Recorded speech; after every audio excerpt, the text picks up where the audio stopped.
Hi guys! Today we'll be recapping a story called I Was Just Having Fun with the Time Limit. Please like the video and subscribe to the channel. It helps us a lot. Enjoy! That evening, the sweet sound of a newborn's cry filled the palace, yet they all appear shocked when they discover that a princess has been born. This is all because the Belothian imperial family only has sons.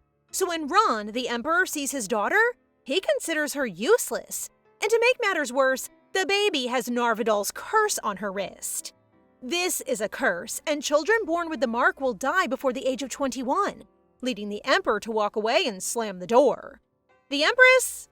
Have no fear, they keep the mother alive here. Although Serna is still weak from giving birth, she holds her baby while crying and apologizes for giving birth to her. Yet this little sunshine is doing just well. She is well versed in this novel world, from the most powerful wizards and magic engineers to the next successful businessman, thanks to having read it 17 times. Getting reincarnated in your favorite manhwa sounds amazing! The Belothian imperial line is infamous for being ruthless and only considering their children as heirs. For 500 years, only boys have been born, hence their swordsmanship training is only tailored for men, making it difficult for women to learn. In short, being born a girl is essentially a curse, and our newborn girl, Princess Isabel, was born into that very family. She was an orphan in the modern world, bravely facing cancer at just 4 years old. Despite her challenges, she was incredibly smart and managed to secure sponsors for her medical bills and education. She frequently appeared on television as a miracle child who gained admission to an elite school, and many people congratulated her. However, she felt empty because she was aware that she would die soon. Simply put, she sees this reincarnation, although limited, as an extension of her life instead of a bad luck repeat. Mommy cries for Isabel again today, so she comforts her mother, prompting Nanny Leluca to believe that the princess must be a genius. When Mom says she doesn't need Isabel to be a genius and only wants her to grow up healthy, Isabel realizes that this life is truly a gift. Oh, that's so precious. And the dad? Let's see if he belongs on the garbage list. It is a family tradition to hold a selection ceremony, much like choosing your starter Pokemon. However, here, Isabel must choose the great sword Hael above the other 10 mediocre swords. Today is the ceremony, and our precious 1-year-old baby enters the Hall of Swords. She is blessed to witness a lovely night, charming brothers, and her heavenly parents. Whoa, the face card! She can't believe she can stare at their faces for free. But for the time being, she must focus, and she needs to survive death today. The Sword Academy is a powerful institution that helped to establish the Empire, and they will undoubtedly not accept a princess who's unable to learn swordsmanship. In the novel, an assassin appears as soon as she touches the sword, and Isabel survives due to luck, which our girl does not want to rely on. She doesn't want to die yet, since it would be a shame not to know her beautiful family. And there are so many desserts she wants to eat that she couldn't in her previous life. Her goal now is to choose her father, the Empire's best sword, rather than the Hael sword. So she begins crawling, but the thought of the assassin makes her extremely nervous. To distract herself, she begins singing cutely, leading the Emperor's lovely aide, Viathun, to believe that the princess has learned to recite magic chants, which makes no sense given that she's a princess of the Empire of Swordsmanship. Isabel is almost there, but the stairs, an infant's worst enemy, are something she must face. And my goodness, she's just the cutest as she works her way up to her dad. I can't, she's way too adorable. Can I just munch on those cheeks, please? She's already out of breath, but she loves it because heavy breathing used to hurt her.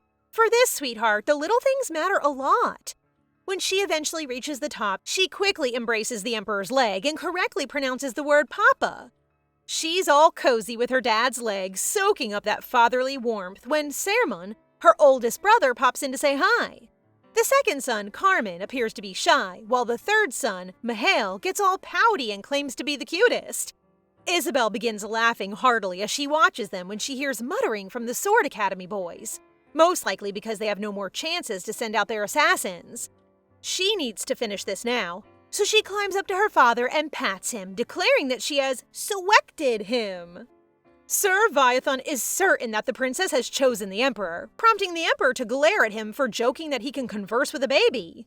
However, for someone who is already capable of chanting, Sir Viathan believes that a talking 1-year-old princess is to be expected.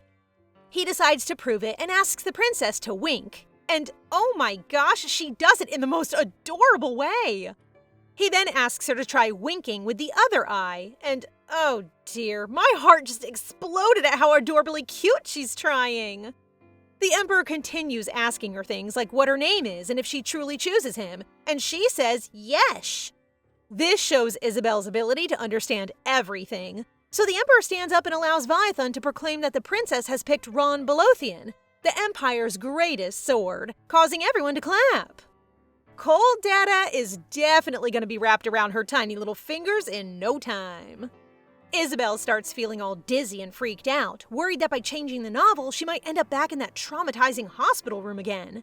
She swears to the novel gods that she'll be good, look out for everyone, and won't even ask for love. But then out of nowhere, she feels this warm feeling.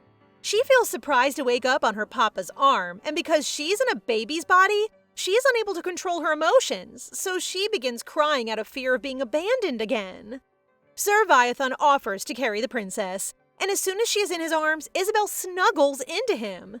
He begins making jokes, which surely makes this little one laugh, and she says that she likes him. Same, I think I like him too. This kind and always smiling aide is actually a former swordmaster and assassin, which makes him much more charming. Our baby is already 2 years old, and she absolutely loves how her mom and nanny Luluka dote on her. So she decides to show off her push-up talents today. She's so squishy! It's no wonder she's pretty strong. Being a Bolothian has its perks. Even her brothers were able to split rocks with a sword when they were just 10 years old. Suddenly, the Emperor enters the chamber, prompting the Empress to suggest that he knock before entering. He might seem cold, but he always follows his wife, so he steps out of the room. This time he knocks, and she sweetly opens the door for him. He's just like a little kid saying that he knocked this time, which makes her express how much she loves him. And yes, this empire's emperor and empress are such a loving couple. The novel portrays the emperor as someone who doesn't love his children, but adores his wife. It is not mentioned in the story, but Isabel believes that when the emperor mistakenly called her useless when she was born, he spent the entire day apologizing to his wife. He grumbled that last time, since the empress labored so hard to give birth but only had a girl with the Narvadal's mark. In the story, the emperor is as powerful as the male lead, but he has a weakness: his wife. The empress died young after caring for Isabel, so the emperor lost drive and got defeated by the male lead. Isabel gazes into her dada's golden eyes and suddenly drops in, "I love you," leaving both of them totally shook. Yup, that's her baby body she cannot control, and she is terrified when her father approaches and asks her to repeat the words she just blurted out. This prompts Mama to assure Isabel that Dada is only shy, and she asks about what Isabel tells her every day. Confused, Isabel states that she loves her and asks her to hold her. After that, her mom nudges her to say the same things to her dad, who seems a bit scary, causing Isabel to hesitate for a moment. She then raises her hands, looking at her dad and asking him to pick her up. To her surprise, he lifts her, leaving her stunned that her father is actually holding her. Meanwhile, her mother giggles as she watches them and lovingly teaches the emperor how to properly hold Isabel. Looks like Daddy is a tsundere, huh? In her previous life, she had never seen her father's face, but now everything appears different because she now has a mom and a dad. She then smiles sweetly, telling him that he's a gift from above, which surprises her father, making him stop for a sec as he pictures her as his own little present. He quickly hides his emotions, causing Serna to take his hand, assuring him that a person who can cherish things is the strongest, and she lovingly smiles as she expresses how much she loves his kind heart. This causes his heart to beat so fast that Isabel can hear it, so she decides to sleep so she doesn't interfere with her parents' lovey-dovey moment. In the end, the emperor couldn't let her go and decided to sit down and let her sleep in his arms. Cutie. Days have passed and our little cutie has turned 3. She grows quite fast due to her Bolothian lineage. Although her pronunciation isn't great, she can speak with adults without a problem. She's walking and running now, even if she occasionally trips. Isabel's mom informs her that Sir Viathan would be her first teacher, which she approves of because he's a swordsman from a family of sorcerers, so he is completely capable of using magic, and she's obsessed with it when he makes her fly. When he arrives today, Isabel promptly and cutely runs up to him, making Mommy laugh at the adorable interaction between the two. When the Empress leaves the room, Isabel becomes curious as to why Viathan is her teacher, leading this guy to appear as if he's crying, which our girl can tell he isn't. He admires her discernment and perception, leading this small girl to scold him for using hard words to put her to the test. She explains clearly that she doesn't wish to be tested and simply wants to get along because, after all, she will die soon, which shocks him because she understands what death is. He smiles, but clearly intends to kill the person who taught Isabel about the Narvidal mark, so our girl can't claim she overheard it. To protect everyone, she says she heard it from the midwife when she was born, and to make it even more convincing, she describes the night her mother cried and her father called her useless. Viathan shares this with the Emperor, explaining Isabel's calm demeanor when discussing death and how she remembers everything. Viathan points out the Emperor's mistake, stating that just because Isabel cannot master Belothian swordsmanship doesn't mean she's useless, prompting the Emperor to unsheath his sword. Viathan smiles as he sees the Emperor distressed and regrets what he said, as that's his punishment. He deserves it, and you, Sir Knight, deserve my heart. Sir Viathan has been visiting Isabel because while she cannot master swordsmanship, she can still study other things. Today, she sketches the Emperor, which makes Viathan react dramatically to its beauty, as if she's been possessed by the spirit of the great artist Michaelian.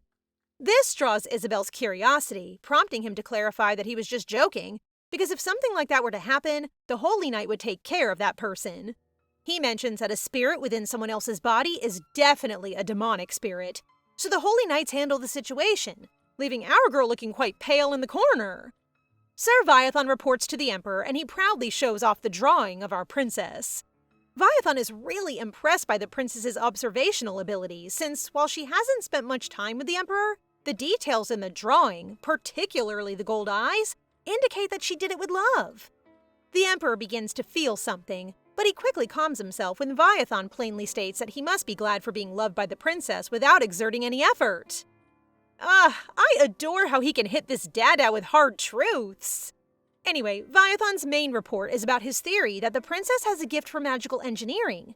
And just like that, Isabel now has a new teacher, a lovely lady named Karin, a first-rank sorcerer from the Maroto Magic Federation and the novel's final villain. We're facing the final boss already?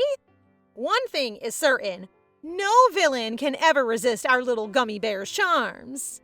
However, Isabel is anxious around Karin since, based on the novel, she is devious and will do anything to achieve her goals. She even deceived her master to become the Grand Sorcerer and take over the Maroto Magic Federation, but her ambitions did not end there. She also wished to build a massive empire, which put her in conflict with the male lead. Of course, being a novel's villain, Karin got defeated, so as revenge, she cast Narvidal's curse on the female lead. However, the female lead did not die since she was a dragon, which is the only species capable of breaking the curse. The story begins after Isabel dies, so there are still 18 years left, which is why our cutie pie is concerned that the final villainess is here now. Karin senses something is wrong with Isabel and wants to console her, but she pauses when Isabel says she prefers Sir Viathan. To shoo a villainess away, Isabel throws a tantrum and screams for Sir Viathan. If Sir Knight hears this, he might die in happiness. Isabel comes to a stop when she notices Karin staring at her with those scary eyes, and she realizes that the only person who can stop her is Arun, the male protagonist. In the story, Isabel bullies Arun, which awakens him to become the strongest person, but our girl will never do that, therefore he may not be woken. This also implies that he will not harbor a grudge against the Empire and become Emperor. Karin opposed Arun because he was the Emperor, but if that never happens, Karin will have to face the Belothian family instead, as she wants to conquer the world. Isabel has no wish to become a villainess in this life, thus her mother will not die as a result of her, and her father will remain healthy. He will certainly defeat Karin when she becomes a villainess in the future, so Isabel stops crying and gets all adorable as she plans to keep Karin close.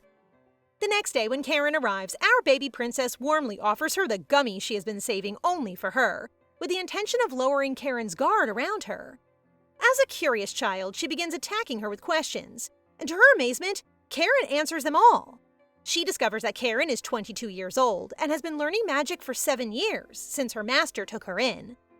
Karin talks about Narvadal's brand, which surprises Isabel because in the story, Karin researched this curse and even used human sacrifices to use it on the female lead. Karin then asks Isabel if she's afraid or sad because she will die soon.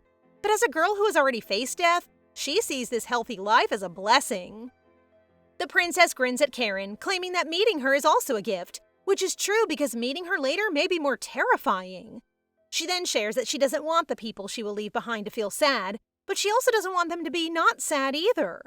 To her surprise, she finds Karin crying while listening to her mumble. Picture a kid saying that. I'd totally be in tears too. Karin encourages Isabel to embrace her feelings about death instead of pretending to be calm, promising her that they will share this heavy and scary burden together. Isabel immediately hugs her, not out of happiness, but because she's trembling in fear since Karin is a psychopath sorcerer. I truly believe Karin is being sincere, but we'll see.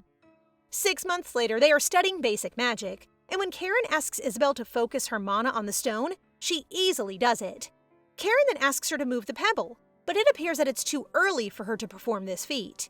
This adorable little child giggles at her failure, but she's having a great time studying magic, while Karin remains silent since the truth is, Isabel nearly smashed the table. Fortunately, she was able to add shock absorption magic, but she now understands that the princess is actually extraordinary. Isabel is now 4 years old, and Karin's magic lessons are still going strong. This time, Karin has decided to take things up a notch with full-fledged lessons. After today's class, Karin heads to her room and quickly casts a spell to silence the noise, before squealing on her bed about how adorable our little munchkin is. I knew it! She's one of us!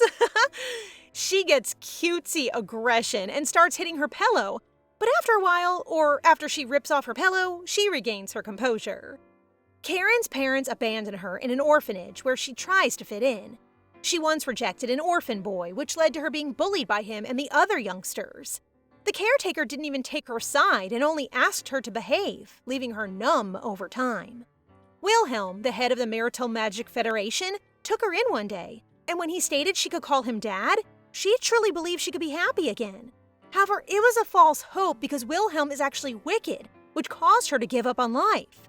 When he taught her magic, she learned, and when he gave orders, she obeyed like she was a puppet. It's not clear what he exactly did to her, but he looks really creepy, so no wonder she became a villainess. One day, Karin had had enough and wanted revenge, so she studied hard and eventually became the youngest first-rank sorcerer at the age of 20. When she learns that the Empire is looking for a magic teacher, she takes the chance to leave Wilhelm and decides to do Narvadal research through the princess to fight Wilhelm.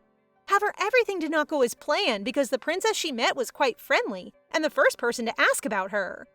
She was astounded that a dying princess saw her life as a gift and that she herself had been referred to as one.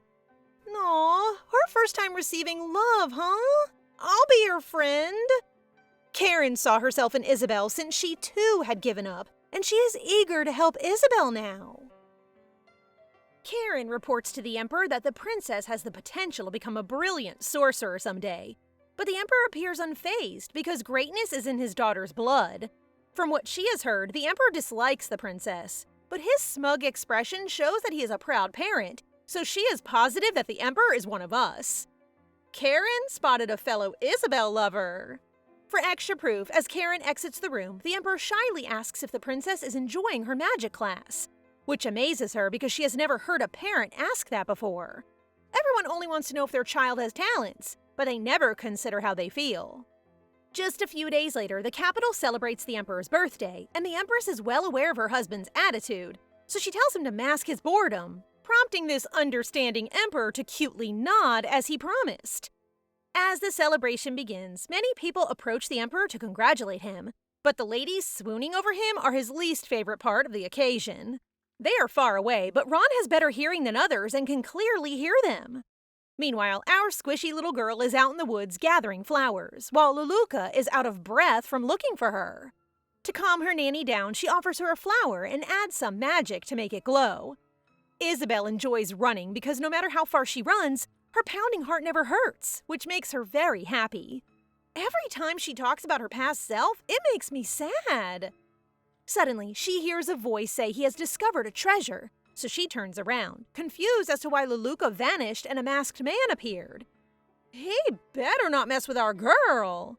However, it appears that our girl isn't terrified and even questions who he is, prompting this guy to reveal that he's considering adopting her. Given that she has no guards, he asks her to go with him, causing Isabel to innocently shake her head.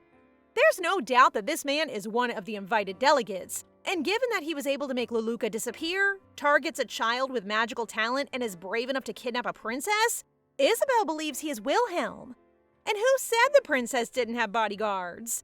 Sir Viathon appears behind the creep and immediately stabs him before pulling Leluka out of his body. The masked man is only using a magical form, but Viathon warns him not to be relieved because he is an expert at gathering evidence. He swears to find him and he can't drop that word in front of the little princess, so he just says he'll keep him as a friend instead. Once the masked man dips, Viathon can't help but stress over how calm Isabel is again. Isabel holds his hand and with a smile tells him she knew he'd come for her, making this big cinnamon roll cry and hug her for being so caring. Isabel returns the hug and declares him the best. I really love their interaction, and can we also appreciate the duality of this man? I love him. Viathon departs after calling the knights, leaving Isabel to continue creating a flower ring for her father. However, when they reach the banquet hall, the two knights guarding it refuse to let her in since they don't believe she's the princess. Meanwhile, inside the celebration, the unsettling, ugly sorcerer Wilhelm is presenting his gift to the emperor, but the empress is puzzled as to why her husband is kept silent. The Marital Magic Federation, to which Wilhelm belongs, is a powerful force comparable to the Bolothian Empire. Thus, the emperor's silence would cause a diplomatic issue. We all know Ron has excellent hearing, so he's actually listening to Isabel use her authority and criticize the knights outside. He decides to take action and orders the knights outside to let the princess in, giving them chills. They apologize to Isabel, and as a girl who just wants to be happy in this life, she takes the knight's shaking hand and says she forgives them. As she walks in, she tells her dad that she has a gift for him and strides confidently towards him, while the nobles mutter about how inappropriate she appears with that smudgy face. The emperor glares at them, forcing them to shut up, and tells his daughter to stay where she is because he will come to her.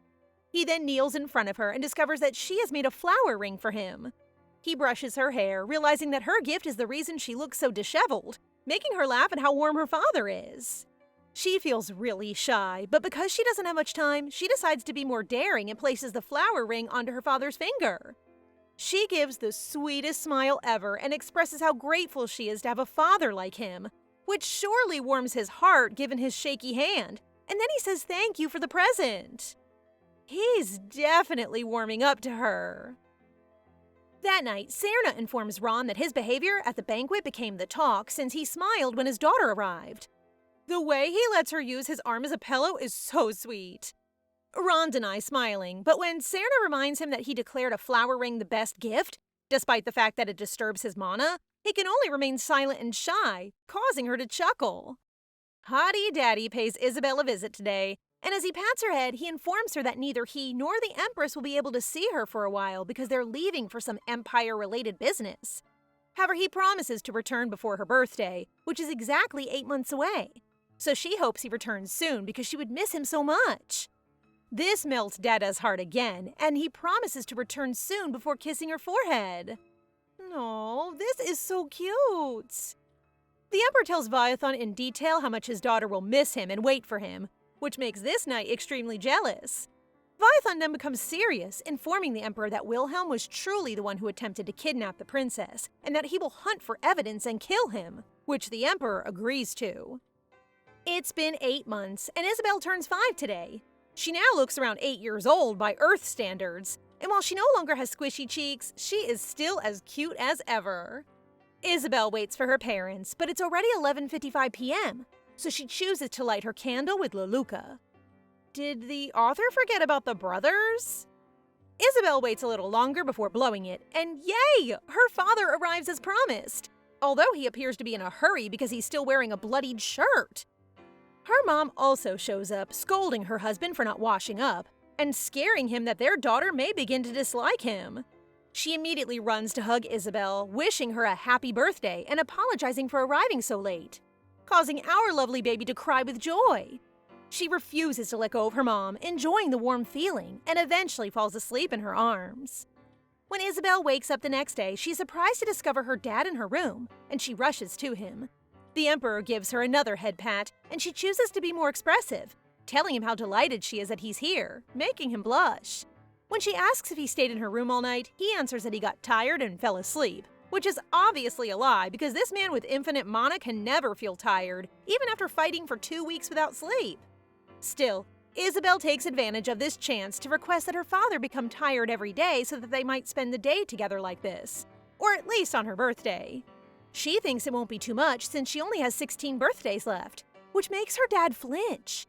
He comments that Karin should teach her math properly because he believes she doesn't have just 16 left. He wonders if she hasn't learned 17 or 18 yet, then kneels in front of her, expressing that just looking at her and holding her hand makes him feel tired. For the first time, he wraps his arms around her and shares that there are countless things that wear him out, which means they'll have 1,000 more days together, bringing Isabel to tears in his embrace.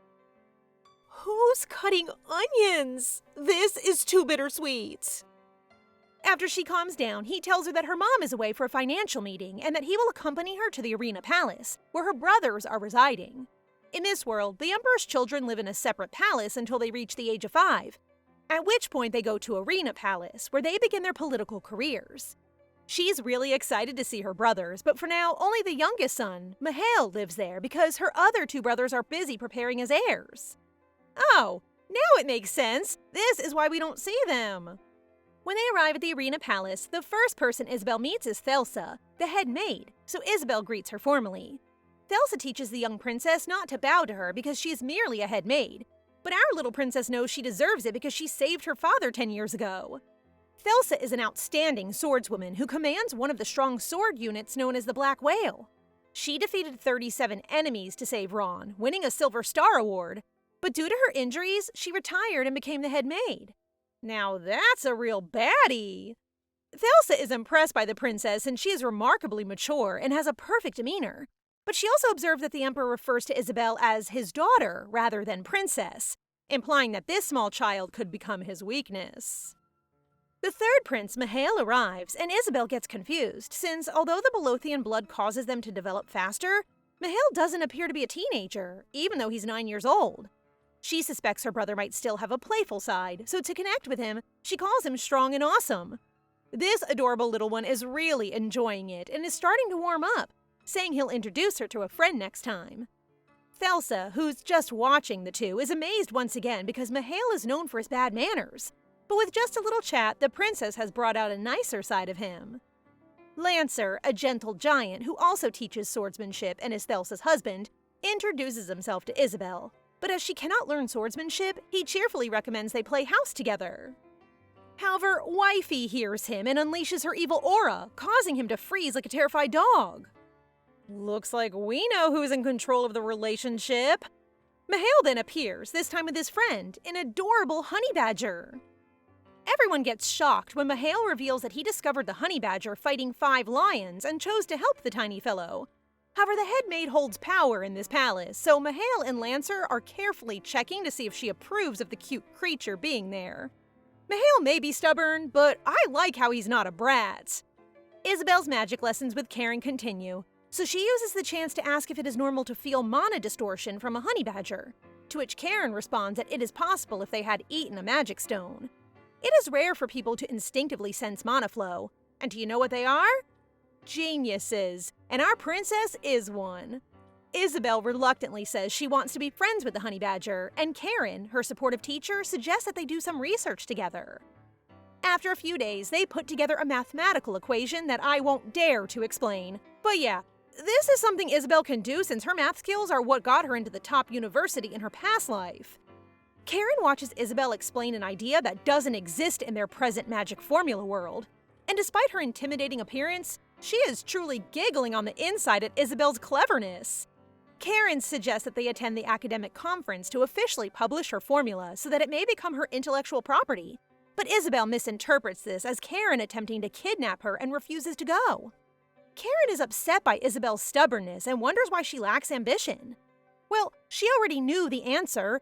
The princess is unconcerned about fame, and a valuable week at the conference is a waste of her limited time. Isabel notices Karin's sadness and apologizes for upsetting her, prompting Karin to calm down and decide to attend the conference alone as the princess's representative, which she accepts. I sincerely hope she sees the real Karin, not the character she was portrayed as in the story. I really want them to become besties. While Karin is gone, Isabel has finished the formula for her interpretation magic and merged it into the honey badger's mana, allowing them to read his thoughts in text.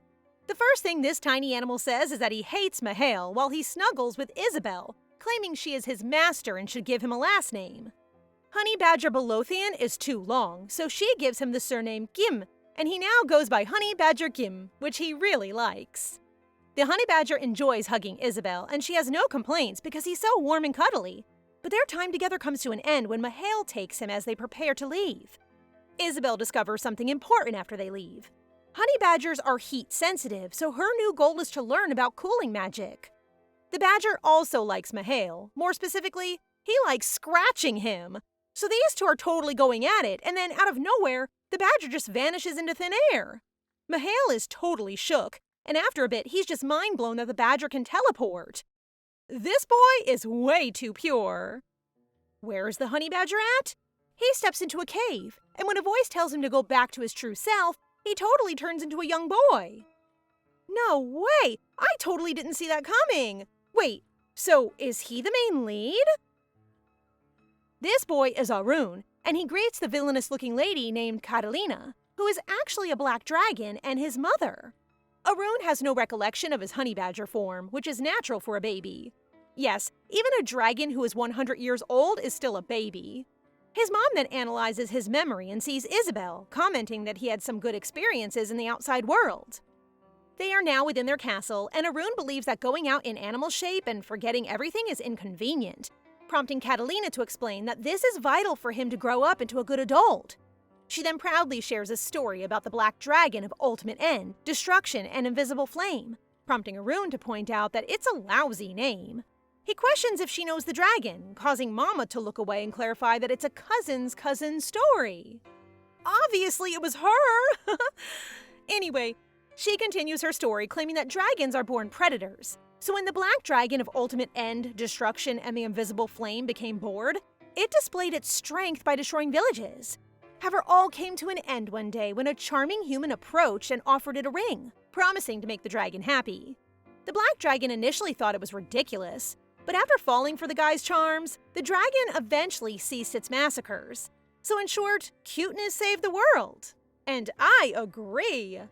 Following that incident, dragons understood that they weren't flawless beings with nearly perfect powers, which could lead to significant dangers. As a result, it became a guideline for young dragons to embark on adventures in the form of different species to foster empathy for others. To complete this experience in the outside world, they have to erase their dragon self. But don't fear, those memories will remain in their soul.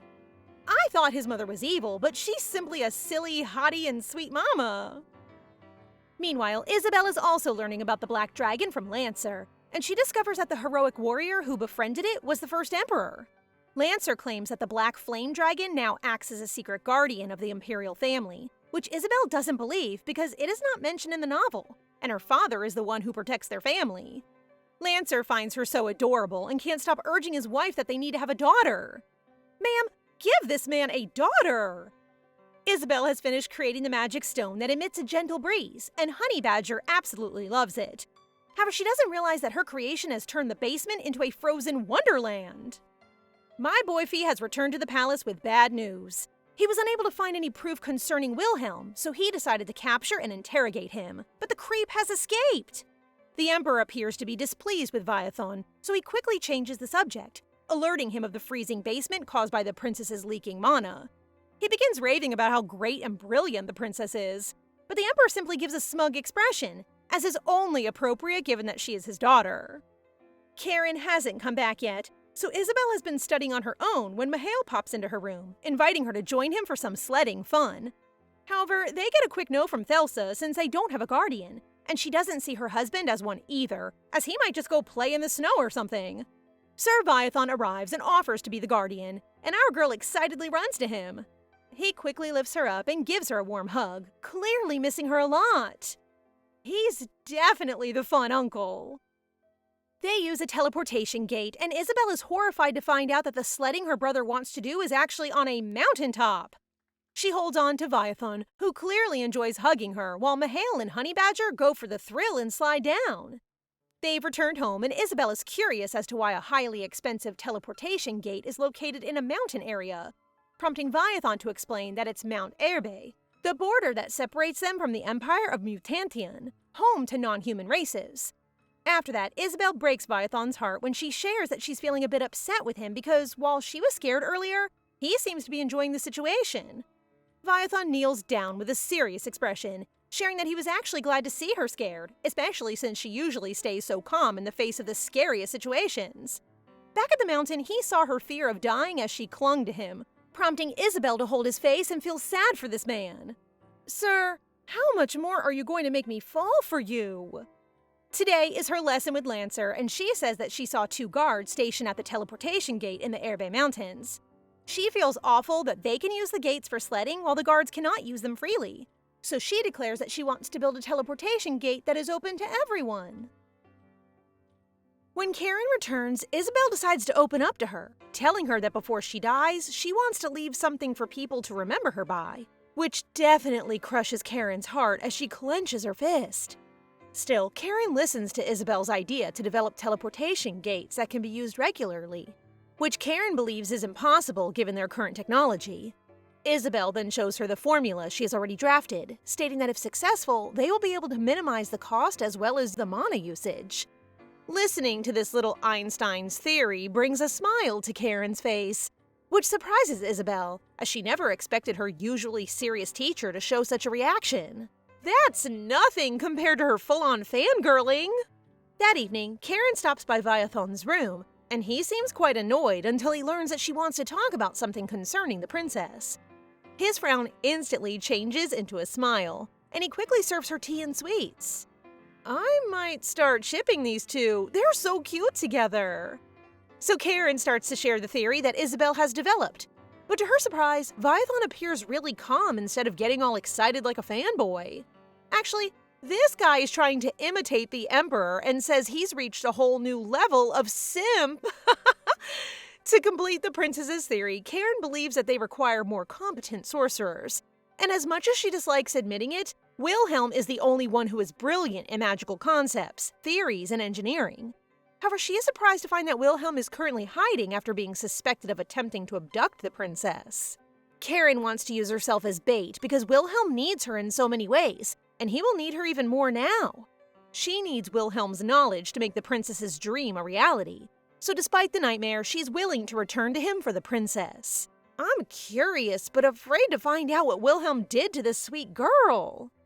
Karin decides to bid goodbye to the princess today, but instead she finds Viathon's sword close to her throat. She calmly asks as to what he is doing, and this man turns from serious to adorable as he mimics the princess's request that he stop her from leaving.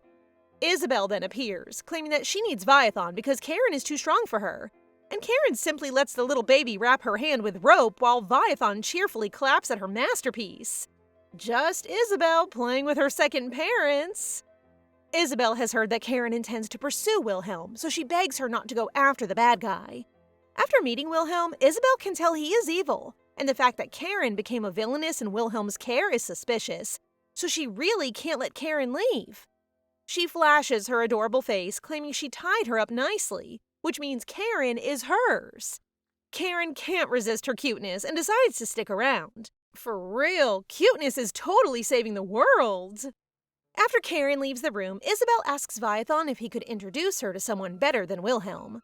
She lies, claiming that she read in a book that a magical engineer named Tyelon lives in the Erbe Mountains. In the story, Tyelon is a very brilliant magic engineer who becomes a companion to the male lead. It was said that he was banned from the Miratel Magic Federation, but the truth is that he withdrew to the mountains to study in peace. To her amazement, Viathon quickly offers to find Tyelon for her, which greatly eases her and makes her love Viathon even more. This man will surely be an excellent father of our children someday. You didn't hear that last part, okay? Viathon informs the Emperor of everything and requests that he delegate responsibility for tracking Wilhelm so that he may focus on the princess's request. He feels quite puzzled when the Emperor quickly agrees, which causes the Emperor to clench his fist and mention that he only has 15 more years to fulfill his daughter's requests, leaving them both in silence. As Isabel is getting ready for sleep, she hears the window open, making her tremble at the thought that it could be Wilhelm. But don't worry, people. It's just Honey Badger Gim who misses her, so Isabel asks if he wants to sleep together, and he gladly agrees. Our girl squeezes him in a hug, wishing they could always sleep together, and he totally agrees. After a few days, Sir Viathon returns from the Erbay Mountains, having encountered numerous magical traps set by the old man Tyelon, who seems to hate people. Tyelon crushed Viathon with a massive boulder, but that wasn't enough to take down this amazing knight. When Viathon announced himself as the Emperor's chief aide, the old man became more serious and attacked him. However, he was too old and rusty to fight Viathon, thus he lost. When Tyelon calmed down, Viathon delivered Isabel's magical theory, which impressed him that a 6-year-old could create it. But he wasn't interested and simply requested Viathon to make the princess come to him, before vanishing using teleportation magic. Isabel gives Viathon her best puppy eyes to convince him to let her go meet the old man. And it's definitely a sweet move that tugs at his heartstrings. Just like that, our little girl is now in the mountains, experiencing camping for the first time with the cold breeze, the amazing night sky, and the delicious spicy soup Viathon made for her. She's really happy and once again expresses her appreciation for the life she has, saying she feels very lucky. This kid makes me appreciate life more. When she's happy, I feel happy. The next morning, Isabel finally meets the cranky old man Tyelon, but she is convinced he isn't a bad guy because they reach his house with ease. If he truly despises visitors, he should have set up his traps, causing the old man to claim that they are simply broken before allowing them inside his home. Isabel questions Tyelon about why he was cast out when he was so smart and his research could have benefited many people, causing the old man to flinch. Our girl knows Tyelon loves people since even as a youngster he dreamed of helping others, which is why he wanted to share magic, which only the wealthy can afford, with everyone. The Sorcerer Tower expelled him for his views, but he continued to work as a sorcerer for the people. What did he receive in return? Following his exile, the villagers turned against him, claiming that they do not trust him, and even blaming him for the reason that their village lacks a designated sorcerer. Isabel goes straight to the point, showing the Narvidal's brand on her wrist and declaring that she's a princess in a hurry. Thus, every day is precious to her and that she needs nice grown-ups in her life. She promises to help him with everything she has, and then she uses the same phrase Arun used to persuade Tyelon in the novel. She dreams of a fairer world. Tyelon wonders why she's doing this, leading Isabel to explain that she was gifted 21 years and would like to give back to the world, leaving him in awe that a little child is considering her short life a blessing. To persuade this old man further, she cutely mentions that they have a honey badger that can communicate and is soft and fluffy, which makes him blush because he's an avid animal lover. A new character has been unlocked. Reina, a wine-colored hair pouty girl whose father is pushing her to befriend Mihail. She complains that she dislikes swordsmen because they're sweaty, and while still in the carriage, she despises the palace's dullness and lack of delicate craftsmanship. Sounds like a headache. Isabel is now back at home and is successful in bringing the old man to the palace. However, because the princess is exhausted, Viathon carries her to her room and allows her to sleep with Honey Badger next to her. However, as our girl wakes up, she hears a ruckus outside and witnesses someone yelling at her loving nanny Luluka, even stepping on her foot. Such behavior surely enrages Isabel, who quickly intervenes in what Reina is doing. Yes, as an avid reader of the novel, she recognizes this brat as Duke Rosilde's beloved only daughter. While the Bolothian imperial family governs by military strength, House Rosilde governs through money, giving them control over the continent's finances. House Rosilde is one of the 2 duke families that founded the empire, and in the novel, Reina was Isabel's only friend. At least in public. In reality, Reina is the absolute worst and was the one pulling the strings on Isabel to do all this shady stuff. Back to the kids, Reina is acting up because she wants to see Isabel's rare toy that can communicate, which causes Honey Badger to scowl at her. Isabel corrects Reina that Honey Badger Gim is a friend, not a toy. But this brat thinks she can just throw cash around and get whatever she wants. So she straight up asks Isabel to sell her honey badger. Like, seriously? Reina tries to touch our adorable honey badger and is bitten, prompting Isabel to smilingly explain that it was she who touched him first, and he was simply defending himself. Reina cries and runs away, promising to file a complaint. Whatever, loser. So they're standing in front of the Emperor now because this little kid really threw a fit and spilled all the tea to her dad. Isabel graciously explains everything, but Duke Rosilde just shrugs it off and wants to emphasize that his daughter was bitten and got seriously hurt. Allegedly. Isabel promptly corrects the Duke, noting that the real issue here is that Lady Reina insulted the Belothian imperial family, and to prove this, she calls Honey Badger Gim, who answers to his name. She adds that she, the princess, and her brother, Prince Mahail, named the animal, and that when an imperial family bestows a name on a certain thing, it implies that it belongs entirely to the imperial house. Isabel told Reina this clearly earlier, yet she continued to desire Honey Badger. Hearing the truth causes the Emperor to glare at the Duke, as it is now clear who's at fault, prompting the Duke to quickly order Reina to apologize to the princess. The Emperor declares that the imperial family can only forgive one mistake, and with a death gaze, he tells Reina to consider herself fortunate. It's bold of Reina to think she's the only doted daughter here. Our princess cracks a smile because she has a loving father who's also really handsome. She low-key roasted the Duke's looks. Reina has no choice but to bow down to the princess and apologize, which Isabel gladly accepts. I can already feel it. This kid is definitely going to come back for our girl. After dealing with the spoiled kid, it's time for Isabel to bring Honey Badger Gim to win over Tyelon, and it definitely works. Now, this old man promises to share all of his knowledge with her. Honey Badger hates hugs from others, but when Isabel promises him a kiss later, he blushes because he thinks a kiss is like a marriage.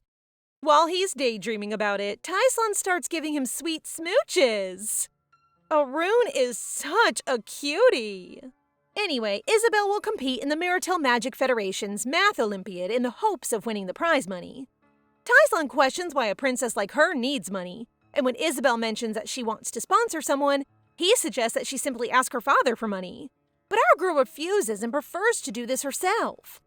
The truth is that she read in the newspapers about a boy who visited the Rosilde Duchy but got kicked out, and when she saw his name, Narmor, she knew she had to do something. In the future, this young man will become the wealthiest person in the world, surpassing House Rosilde. So if Isabel wins him over, she won't have to worry about the Rosildes again. Arun comes back home to his lovely mommy Catalina, and even though he can't recall anything, the warm feeling stays with him, bringing joy to his mom. As they stroll through the forest, Arun discovers a stunning red gem, which almost causes his mom to slip up and admit she stole it.